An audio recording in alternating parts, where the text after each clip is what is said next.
Oh non, avant, je te jure, ils s'embrassaient et tout ça, les deux là. Ils étaient couchés l'un sur l'autre et s'embrassaient. Regarde, c'est belle, tu vois. Allez, mais refaites, refaites.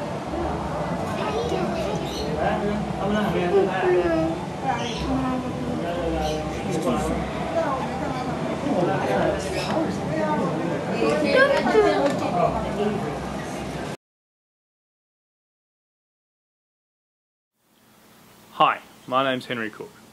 This last season I worked with ANU on the Swift Parrot project in Tasmania. These little birds had a terrible season, with few chicks surviving.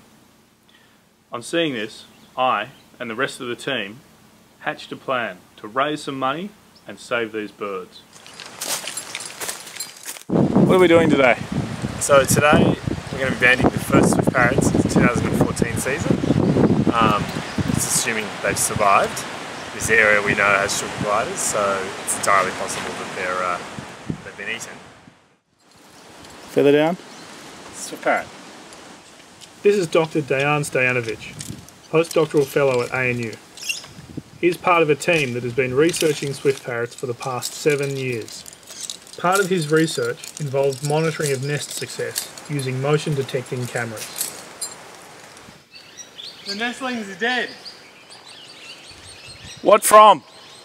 Oh, well, camera trap will tell us in a second, but it'll probably be sugar gliders. Sugar gliders were introduced to Tasmania sometime around the mid-19th century. When swift parrots nest in an area where there is a low risk of glider predation, like Bruni or Maria Island, we get to see the nest succeed. From incubation to hatching,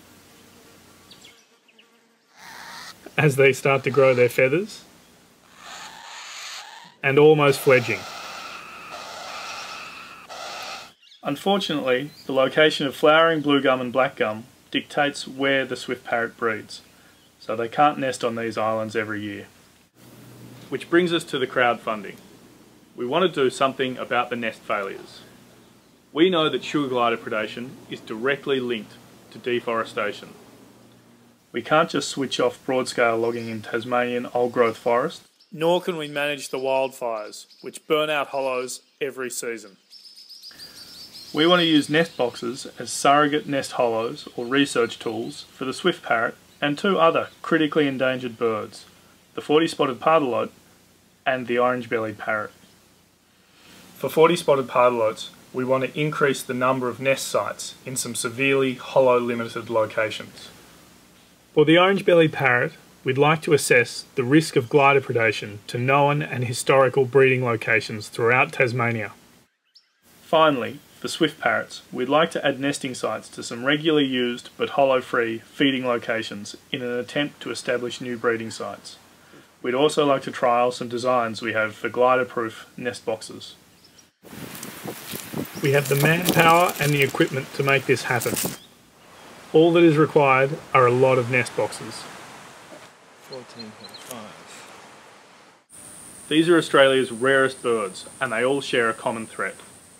With your help, we can make a difference, ensuring the continued survival of these magnificent species.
Welcome to Earth's Animals.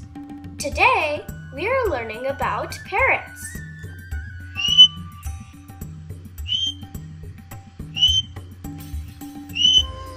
Parrots aren't just one type of species. They're a group of birds made up of more than 350 different types of birds. Macaws, Amazons, lorikeets, lovebirds, cockatoos, and many others are all considered parrots.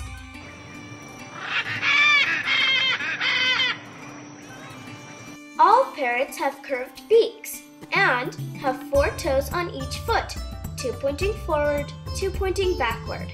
Most parrots eat a variety of fruit, flowers, buds, nuts, and seeds. They also eat small creatures like insects.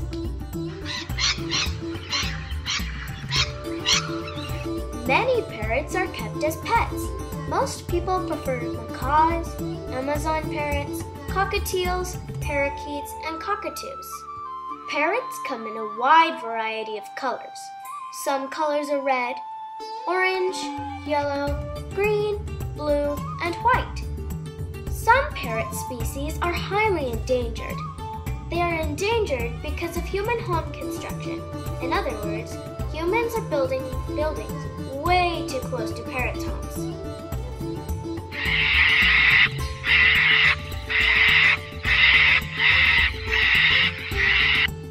I think parrots are amazing creatures, and I hope you think so too. See you next time for a fun episode about hawks on Earth's Animals.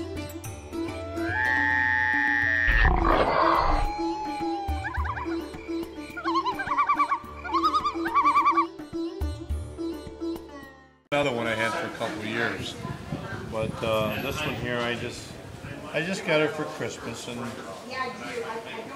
she's trying to be a pretty good bird. She's a great bird. Doesn't talk at all. She does talk, but out here she's everybody wants her to talk. Everybody wants. Yeah. Does she talk? Yeah. And then they start talking, and they start talking, and they want her to speak, and she's kind of had it with that. But at night she talks. She calls me Papa, and she says Papa, and I'll say yes, and she says. She'll say hello. She speaks a lot of Spanish too. She does say hola, como está, stuff like that. And then at night she'll say bye bye. That's all.